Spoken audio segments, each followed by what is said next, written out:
Bienvenue dans C'est Comprendo débutant. Si tu as envie d'apprendre ou réapprendre les bases de l'espagnol pour tes voyages, tes études, pour préparer ton expatriation au soleil ou tout simplement pour le plaisir d'apprendre une nouvelle langue, tu es au bon endroit. Je m'appelle Paloma, je suis professeure certifiée et la créatrice de l'école d'espagnol en ligne Si Comprendo, et ici je vais t'aider à mieux comprendre l'espagnol pour mieux le parler.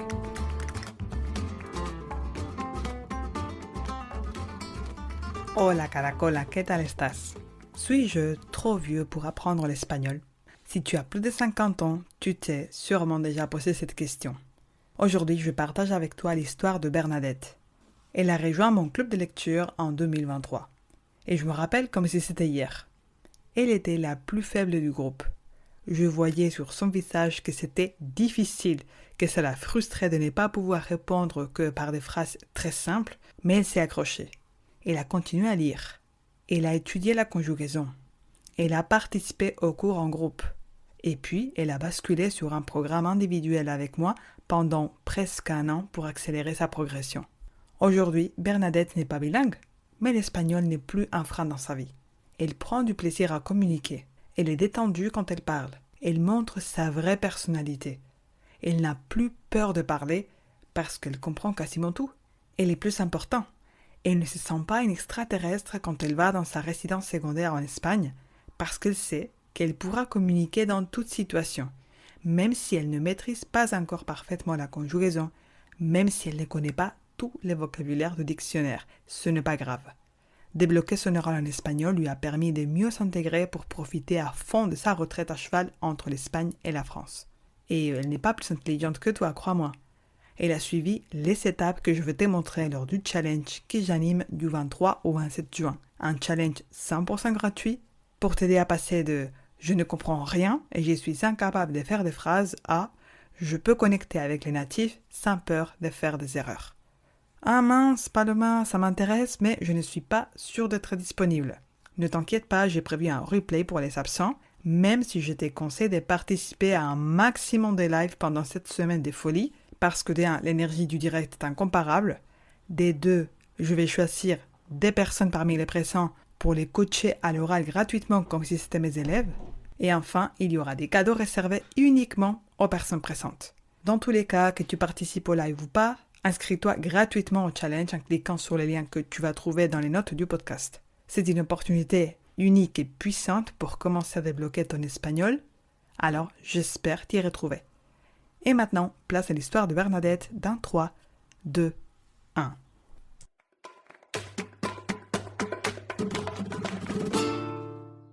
Je suis très contente de t'avoir, Bernadette, aujourd'hui dans les podcasts. Je suis ravie que tu aies accepté l'invitation parce que tu es mon élève depuis déjà un bon moment et j'aimerais que tu nous parles surtout de ton aventure en tant que, je dirais pas expatriée, mais disons ton parcours en tant que personne qui a décidé d'avoir une résidence secondaire en Espagne pour profiter pleinement de sa retraite.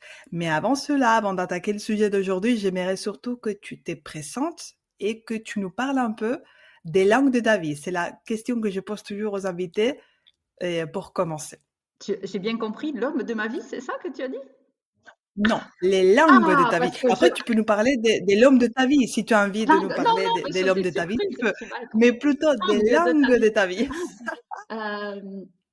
vie. J'ai appris l'anglais dans le cursus scolaire, l'espagnol, mais très peu, pendant 2-3 ans, puis après j'ai arrêté. Et après, j'ai jamais été très douée en langue, on va le dire. Mais par contre, comme j'aime bien voyager et échanger, je me suis un peu plus remise à l'anglais pour pouvoir communiquer et pour pouvoir bouger. Et aussi, j'ai reçu pas mal, je m'occupe d'une association d'étudiants d'échange où j'ai besoin de l'anglais. Donc, pendant une dizaine d'années, j'ai repris des cours d'anglais régulièrement. Mais en parallèle, on allait régulièrement en Espagne parce qu'on aime beaucoup l'Espagne. Et je dois dire que j'arrivais à comprendre un peu parce qu'on y allait, mais je faisais pas l'effort du tout de parler. C'était plutôt mon mari qui était plus axé espagnol et moi axé anglais. Mais par contre, quand on a décidé d'acheter une résidence secondaire en Espagne, je me suis dit là, je me mets à l'espagnol parce que j'ai envie de pouvoir communiquer et donc effectivement, j'ai commencé à m'intéresser de plus près à l'espagnol et à me mettre, enfin sérieusement à l'apprendre et puis j'ai découvert que au-delà de la langue, c'est vraiment un plaisir d'apprendre une langue. Je suis très contente du parcours, ça c'est à la fois un plaisir, un travail un peu intellectuel de continuer oui, à avancer. Voilà, donc c'est comme ça que j'ai laissé un peu de côté l'anglais. En- Voilà. En fait, tu ne penses pas être doué pour les langues, mais maintenant, étudier l'espagnol, c'est devenu un plaisir. Qu'est-ce qui a changé pour que tu changes d'avis, justement? Alors, moi, je pense que c'est quand même très lié à l'enseignant, parce que dans mon cursus scolaire, il y a eu une année d'exception où j'ai vraiment accroché avec un enseignant pour la langue anglaise, et où là, je m'étais accrochée à l'anglais, et il m'avait conseillé, j'étais partie en Angleterre. C'est la seule année où j'ai pris plaisir à apprendre l'anglais. Et tout le reste du temps, ben, j'accrochais pas. Enfin, je laissais de côté les langues en me disant, bon, ben non, c'est pas mon truc. Et dans les cours adultes, après, pour l'anglais, ça s'est produit aussi une fois où pendant 2, 3 ans, j'ai eu une enseignante vraiment, enfin, j'adhérais vraiment à sa façon d'enseigner et où j'ai eu la sensation d'avancer, de faire des progrès et du coup, ça me motive et puis c'est, voilà, c'est boule de neige un peu. Plus tu fais des progrès, plus tu as l'impression que ça va, plus tu as envie de continuer et plus c'est un plaisir. Voilà. Et donc, en Ah, espagnol, avec toi, j'ai trouvé la bonne personne. Je suis ravie d'apprendre l'espagnol avec toi. c'est Voilà. gentil. Comme quoi, Mm. quand on creuse un petit peu, ce n'est pas vraiment une question des compétences. Ben non, la preuve, c'est Parce que ça, c'est quelque chose que j'entends beaucoup. Je suis nulle en langue. J'ai un accent pourri, je n'arrive pas à retenir les vocabulaires ou autres. Mais en fait, c'est plus une question de, comme tu dis, d'accrocher à une méthode, d'accrocher peut-être à, pas une personne, mais en fait, comme c'est un parcours très long, pour apprendre une langue, vraiment, ça se fait pas en 6 mois, comme on entend souvent oui, sur Internet. C'est sûr qu'avoir une personne qui te motive, à laquelle t'accrocher quand la motivation est un peu moins forte, parce que ça oui, arrive, oui, oui, c'est bien vrai sûr. que ça peut aider. Est-ce que maintenant, tu dirais que après, voilà, avoir essayé plusieurs méthodes, après avoir expérimenté, tu te sens moins nul en langue? Ou à quelque chose encore qui te dit, ah oui, ça, j'ai encore des difficultés. Non, non, maintenant, oui, je peux dire que je me sens moins nulle en langue, surtout maintenant à 60 ans passés.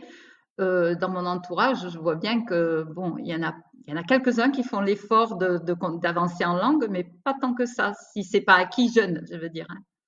Donc, Mhm. non, non, là, je vais dire, je suis contente de moi, de ma progression en langue, en fait. Alors, on pourrait dire que l'âge n'est pas un frein pour apprendre l'espagnol. Ah non, pas du tout. Alors là, moi, j'en suis persuadée. J'avoue que là, j'ai vraiment le temps. Évidemment, à la retraite, la question du temps n'est plus présente. Donc, c'est le temps que tu choisis d'avoir. Donc, et là, j'ai beaucoup plus de temps. Et comme en plus, je prends plaisir, il n'y a pas de problème. Et puis, j'avance. J'ai pas, comment dire, si j'ai un objectif d'essayer de communiquer et d'être plus à l'aise dans la communication, mais c'est pas un objectif professionnel.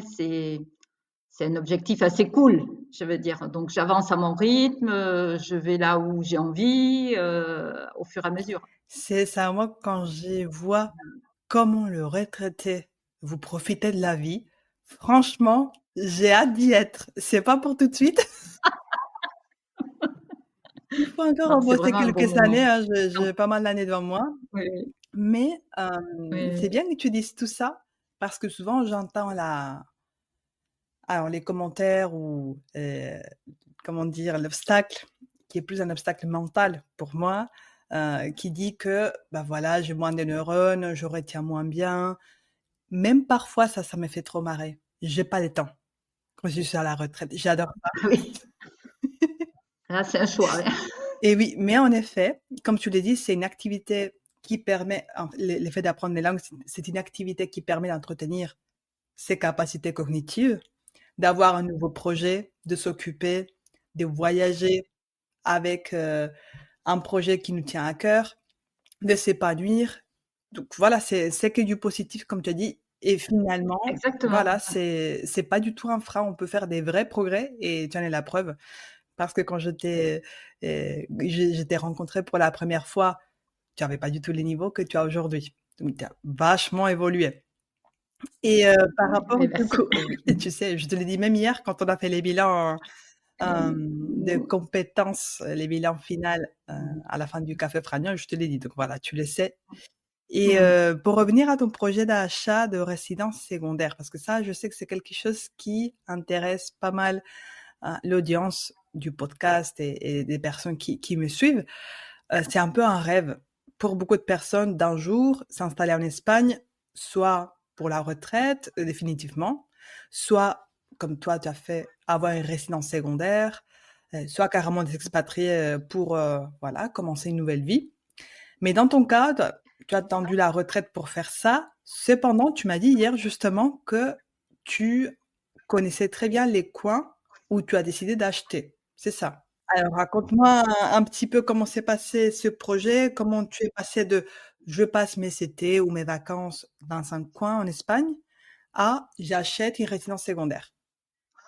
Alors en fait, c'est un projet qu'on avait dans la tête depuis bien jeune, depuis parce qu'on vient en vacances, on est venu en vacances en Espagne à partir de 20 et quelques années. Et à, je sais pas moi, 40 ans, on disait à mon beau-père, qui est maçon, alors on aimerait bien plus tard avoir une maison en Espagne. Et lui, c'était aussi un peu son rêve. Il avait un copain qui avait acheté une maison en Espagne. Il a dit, mais je vais chercher et on va trouver quelque chose à retaper, donc, puisque lui, c'est son métier. Et il y a 20 ans, il a acheté avec nous un petit pied-à-terre dans un village qu'on a retapé tous les étés petit à petit, aidé par des artisans locaux et tout ça. Donc pendant une vingtaine d'années, avant d'acheter nous la résidence secondaire, on, a, on, a, on venait très régulièrement dans un petit village qui est à 40 km de là où on a acheté. Donc on a fait un petit peu notre réseau et on se sentait chez nous dans ce secteur-là parce qu'on connaît bien les environs, la petite ville à côté, etc. Et quand on a décidé d'acheter, on a quand même dit, on va quand même aller voir un petit peu ailleurs. Donc on a pris une fois une semaine de vacances beaucoup plus au sud. Et puis en fait, d'abord, bon, il y avait un petit peu trop de touristes. À notre goût, c'était pas assez espagnol. Et quand, par exemple, tu vois, tu vas dans un resto comme ça, on te parle anglais en premier. Bah, ça, c'est un truc qui nous a rebutés. Et on est revenu donc dans le secteur et on s'est dit non, mais c'est là, on est chez nous là. C'est vraiment l'endroit qu'on connaît, qu'on aime bien. Et après, si tu veux, on a mis du temps, hein, on a cherché, on est allé, alors on s'est éloigné un petit peu de l'endroit proprement parlé, mais on a passé plusieurs fois une semaine à s'imprégner des lieux, d'essayer de choisir l'endroit qui nous correspondait le mieux, à repérer des maisons, avant de faire la démarche d'appeler une agence, de prendre des rendez-vous, de visiter. On l'a fait sur 2, 3 ans, hein, le projet. Voilà, pour Et finir même par plus, acheter je ben, dirais. un mois avant la... Pardon? Et même plus, je dirais, parce que Excuse. tu Oui, pars du fait que ça a commencé il y a longtemps, vous avez déjà repéré un endroit sympa qui vous plaisait, où vous vous sentiez bien, et c'est oui. après que vous avez décidé d'acheter et vous avez passé quand même un bon moment à prospecter, d'après ce que j'ai compris. Oui, oui, oui, oui, oui, oui. On C'est l'a ça, fait ça s'est passé progressivement. comme ça. Ah non, c'est pas un coup de tête du tout, du tout. Ça a été bien réfléchi dans la durée. Et on est ravis enfin, de l'endroit où on a finalement décidé d'acheter et de la maison qu'on a trouvée. Enfin, tout s'est super bien passé, sans intermédiaire extérieur, parce qu'on était quand même bien sur place et qu'on a pris notre temps et que l'agence avec qui finalement on a fait affaire, il y a eu un super bon feeling, on leur a fait confiance. Et du coup, on s'est dit, bah non, il n'y a pas besoin d'intermédiaire extérieur, c'est bon, on le sent bien. Et ça a été la réalité, hein. Quand tu pars d'un intermédiaire extérieur, tu pars de quoi? Ben, par exemple, tu vois, moi je lis beaucoup le magazine Espagne depuis des années. Il y a toujours des pubs sur acheter en Espagne qui sont un intermédiaire qui t'aide à trouver la maison, à faire toutes les démarches administratives, etc. Ça, il y a des pubs partout pour enfin, des intermédiaires, je veux dire, parce que la façon de faire espagnole est un peu différente de la façon de faire française. Au Hmm. niveau législatif, c'est pas tout à fait pareil. Donc, il y a des choses à vérifier, que le notaire n'a pas le même rôle qu'en France. Donc, c'est vrai que si on ne prend pas de personnes intermédiaires, il faut être sûr que l'agence va bien faire les choses et je veux dire, une partie administrative qui vérifie bien tout, de ne pas se retrouver avec les dettes de la maison. En fait, c'est Mhm. le risque, d'après ce que j'ai compris, c'est ça. C'est les dettes suivent la maison et non pas le propriétaire. Donc, il faut être sûr que tout soit bien à jour pour ne pas avoir de mauvaises surprises. Et la deuxième chose qu'ils font, c'est qu'ils cherchent des lieux pour éviter d'aller en Espagne sans arrêt, visiter, tout ça. Bon, ça, nous, on l'a fait nous-mêmes parce qu'en plus, c'était un plaisir. C'était pas un problème de le faire. Et on n'était pas pressé. On l'a anticipé 3-4 ans avant d'être à la retraite. Donc, C'est ça. En fait, les intermédiaires, ils ont un rôle important quand on n'a pas du temps à y consacrer parce que forcément, hein, tu l'as dit, ça prend beaucoup de temps, même oui, des années pour vraiment arriver euh, comment dire, bien réussir choisir. ces projets d'installation en Espagne, d'achat de maison, etc. C'est intéressant ce que tu as dit. Ce n'est pas les mêmes conditions ou les mêmes lois, où il y a quand même pas mal de choses qui changent par rapport à l'achat d'une maison en Espagne ou d'un appartement. Est-ce que tu pourrais nous dire deux, trois différences comme ça qui sont importantes à prendre en compte si jamais il y a quelqu'un qui nous écoute et se dit ah ouais, ça m'intéresse parce que ça me fait peur un peu comme ça de me faire arnaquer ou je ne sais pas. Quelles seraient pour toi les deux, trois différences ou les deux, trois points vraiment à considérer? Par exemple, l'histoire nous, en France, on a le Soussain. Le Soussain, c'est un état intermédiaire qui permet de vérifier que tous les impôts soient payés, que les normes soient respectées, etc. En Espagne, c'est une promesse de vente, mais c'est pas un Soussain. Et typiquement, ça, c'est important de vérifier que les personnes qui vendent n'aient pas des dettes, et bien solder leur crédit, et bien payer leurs impôts locaux avant d'acheter, parce que si tu achètes et qu'ils n'ont pas soldé, c'est toi qui es responsable de ce qui reste à payer. Donc, c'est quand même pas rien. La deuxième chose aussi, quand on achète, nous on a acheté sans travaux, mais pour avoir vécu pour l'autre achat avec mon beau-père une maison où on retape, typiquement, les normes électriques sont totalement différentes de la France. Et lui qui était artisan, enfin, c'est des détails techniques, mais il faut faire attention. Il ne faut pas faire comme en France parce que ça ne marche pas. Hein. Ça passe pas. C'est différent. Pareil pour ouvrir, pour démolir, enfin, on a été obligé de passer par un architecte, ce qu'on n'avait pas du tout anticipé. Il y a plein de petites choses. Il faut quand même bien se renseigner avant de se lancer. Nous, pour le premier achat avec mon beau-père, on a découvert à mesure. Hein. Là, bon, on a acheté sans rien. Il n'y avait pas de travaux, donc le problème s'est pas posé. Une fois que tout était bien vérifié, pas de souci, on n'a eu zéro surprise. Hein, tout va bien. L'agence parlait parfaitement le français, donc ça aussi, c'est capital. Tu as répondu à la question que j'allais te poser, c'est ça, hein. Je pense qu'il y a quelques secondes de décalage entre toi et moi par rapport voilà, c'est la connexion, je pense, qui est pas super aujourd'hui. Mais en tout cas, voilà, tu as répondu à ma question. Et oui, tout ça a été possible parce que votre intermédiaire, puisque finalement, vous n'avez pas fait un achat directement avec des Espagnols, vous êtes passé par une agence locale. Oui, tout à fait. Et qui, honnêtement, actuellement, nous avait dit on vous lâchera quand vous parlerez espagnol. Et c'est vrai, parce qu'on a eu des petits soucis, mais pas des vrais soucis, de travaux, de petites bricoles. On va à l'agence, ils nous aident, ils nous disent on vous lâche quand vous serez autonome en espagnol. C'est super d'avoir un endroit où on sait qu'on peut aller, il y a quelqu'un qui va nous aider. Si après tu es d'accord pour nous partager cette bonne adresse, si tu es d'accord pour conseiller cette adresse, bah tu peux me le dire après en privé et puis je partagerai si tu es d'accord parce que voilà, c'est toujours bon à savoir. Et qu'est-ce que j'allais te demander encore? Oui, mais du coup, une fois que tu as acheté ces résidences secondaires, c'est à ces moments-là que tu as décidé que tu voulais te mettre sérieusement à l'espagnol, c'est ça? Tout à fait, tout à fait. Oui, oui, oui, oui. Ben, avant déjà, j'étais pas à la retraite, donc j'avais pas enfin, j'avais pas, c'était pas prioritaire pour moi, on va dire ça comme ça, parce que j'ai pas le temps, c'est un choix.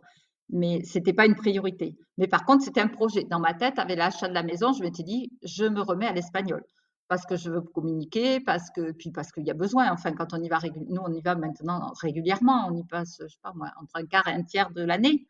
Donc, c'est quand même non, super important de pouvoir communiquer dans différentes. Pour l'instant, c'est plus administratif que de dire de rencontrer des personnes, mais ne serait-ce qu'administrativement, enfin, je ne veux pas avoir besoin de l'agence en permanence, hein, je veux être autonome. C'est ça, tu veux pas vivre comme un enfant, un mineur éternel. C'est ça, tu as envie d'être débrouillarde, d'être autonome, c'est tout à fait normal. Et depuis que tu as commencé à suivre des cours régulièrement, à t'imprégner des lectures, parce que je sais que tu as vraiment adopté cette habitude de la lecture et que tu apprécies beaucoup, en quoi tu as observé un changement Ben, un changement en Espagne, tu veux dire? Ou dans l'apprentissage? par rapport à, c'est ça, au fait d'être autonome, au niveau de ta confiance pour communiquer? Ben, typiquement, j'hésite plus quand j'ai un problème administratif à rentrer sans me préparer à l'avance sur un papier les phrases. Parce qu'avant, au début, c'était ça, je me préparais des phrases avec le traducteur, des mots que je risquais d'avoir besoin. Maintenant, j'y vais franco et puis voilà, je gère à mesure. Et puis, récemment, j'ai été dans une agence pour une histoire d'assurance et j'ai entendu la conversation de la personne et je me suis dit, ah, ben, je comprends tout ce qu'elle dit. Enfin, je sais de quoi elle parle, je comprends pas le moindre détail, mais sans vouloir écouter, j'ai compris. Et je commence à me rendre compte que maintenant, quand il y a des discussions à côté de moi, je sais de quoi les gens parlent. Voilà, enfin, comme il se passe quand tu vas manger, je sais pas moi, au resto en France, c'est que tu as une conversation proche à côté, tu sais de quoi les personnes parlent. Donc ça, enfin, tu peux échanger. Là, je vois le progrès. C'est là où je m'en rends compte le plus. Sans entendre l'oreille, C'est cool. je comprends ce qui se passe autour de moi. C'est plus facile. Enfin, j'ai encore beaucoup de travail à faire pour m'exprimer. Par contre, comprendre, je sens vraiment la différence. Et pour lire aussi. Mais c'est les premiers pas parce qu'en fait, souvent, le premier frein, c'est que on ne comprend pas ce qu'on nous dit ou les conversations spontanées dont tu as parlé.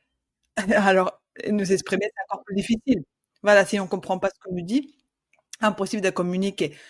Évidemment, après, il faut continuer à pratiquer l'oral, à s'exposer d'abord dans un cadre où on se sent écouté, où on sait que ça va pas trop vite, etc. Et petit à petit, comme tu as fait, bah, tu vas pouvoir rayonner et te sentir plus toi-même quand tu parleras espagnol. Mais en tout cas, tu as déjà beaucoup progressé. Je me rappelle le premier cours que tu as suivi chez moi. Je te voyais vraiment galérer pour comprendre. Et maintenant, voilà, tu es détendue, tu es souriante, et voilà, tu cherches un peu tes mots, normal, voilà, tu essaies de conjuguer, parfois tu te trompes, parfois tu ajustes, et voilà, mais tu avances. Ça t'effraie plus, ça t'effraie plus. Ça, c'est super. Qu'est-ce que tu pourrais conseiller à quelqu'un qui t'écoute, qui se trouve actuellement dans la situation où tu étais il y a, admettons, 3 4 ans en arrière? Qu'est-ce que tu lui dirais si elle a aussi ses projets d'avoir une résidence secondaire en Espagne, mais que l'espagnol est un vrai frein? Ah, c'est peut-être bien de commencer à s'imprégner tranquillement avec l'espagnol, à, enfin, le plus tôt possible, parce que c'est vrai, on n'a pas le temps, mais parce qu'en fait, on n'a pas le temps parce qu'on veut, je crois, être trop perfectionniste dans ce qu'on veut apprendre. Donc, avec le peu de temps qu'on a, peut-être de disponible, de s'imprégner déjà. Moi, j'ai commencé avec les podcasts, hein. C'est comme ça que j'ai découvert ton podcast et j'ai commencé à écouter les podcasts débutants depuis le départ, petit à petit. Et, euh, et en fait, on se remet l'oreille dans la langue et ça prend pas énormément de temps. Faut juste, je pense que faut avoir envie. C'est, c'est, c'est une histoire d'envie. Faut avoir envie et se lancer. Alors c'est vrai que moi j'étais pas trop inquiète parce que j'ai mon mari qui se débrouille, mais maintenant il me dit que je lui passe devant, donc ça me fait super plaisir. Il m'a fait la remarque il y a pas longtemps, il m'a dit ah mais tu comprends mieux que moi. Ça fait plaisir. Et je m'étais dit quand je suis à la retraite je fais ça, mais on peut prendre le temps de le faire tranquillement avant et de s'y mettre à son rythme en fait. Enfin, moi, j'ai fait tout un peu au feeling, hein. Au fur et à mesure, j'avance. J'avais pas un plan précis. C'est, je veux me remettre à l'espagnol, c'est tout. Et puis, je prends les ressources j'ai pris les ressources que j'ai trouvées au fur et à mesure. Parce que ton podcast, en fait, je l'ai découvert par une émission de France Inter où il parlait de comment les Français apprennent les langues. Et il citait ton podcast, un exemple de podcast bien sur l'espagnol. Je t'ai jamais eu l'occasion de te le dire, mais c'est comme ça que je suis allée sur ce podcast. Je ne savais pas. Ouais, ouais, je me souviens plus d'émission, mais il citait ton podcast comme un bon podcast pour démarrer. Ah, bah, c'est super sympa. Et ça me fait plaisir parce que déjà, à un moment donné, j'ai vu que les statistiques du podcast ont explosé. J'ai jamais compris pourquoi. C'est peut-être à cause de ça. Ah, c'est peut-être à cause de ça. C'était en 2023, je sais plus à quelle Et oui, époque, mais en septembre-octobre, un truc comme ça. et oui, c'était en septembre 2023. C'est rigolo. C'est maintenant que je Et comprends c'est d'où ça vient. l'explication. Oui, oui, oui. Oui, tu m'avais jamais dit que c'est comme ça que tu m'as trouvé. J'étais sur France Inter quand même. Non, mais on n'avait jamais eu l'occasion d'en parler, mais Ils m'ont jamais dit, ils auraient pu me prévenir que j'étais passée à la télé, comme quoi, hein, voilà. Ah, c'est rigolo. Mais en tout cas, voilà, je suis ravie que nos chemins se soient croisés et que bah, tu continues à être membre de Si Comprendo. Tu sais que je prends toujours beaucoup de plaisir à t'accompagner et à voir ton évolution. Et je te remercie surtout d'avoir accepté de venir sur les podcasts. Et puis, je te souhaite vraiment des belles aventures et qu'un jour, vraiment, la conjugaison ne soit plus un problème. Je sais que tu travailles fort et je te souhaite vraiment d'y arriver. Même si on sait, hein, la perfection n'existe pas. On va parfois hésiter, on va parfois se tromper, mais on peut s'exprimer librement et surtout dans la joie. Voilà, profiter de ces échanges pour bien profiter, que ce soit de son expatriation, de son installation en Espagne pour la retraite, de ses voyages, peu importe les projets que vous avez. Merci beaucoup Bernadette pour ton temps. merci Paloma. Hasta pronto. Hasta pronto.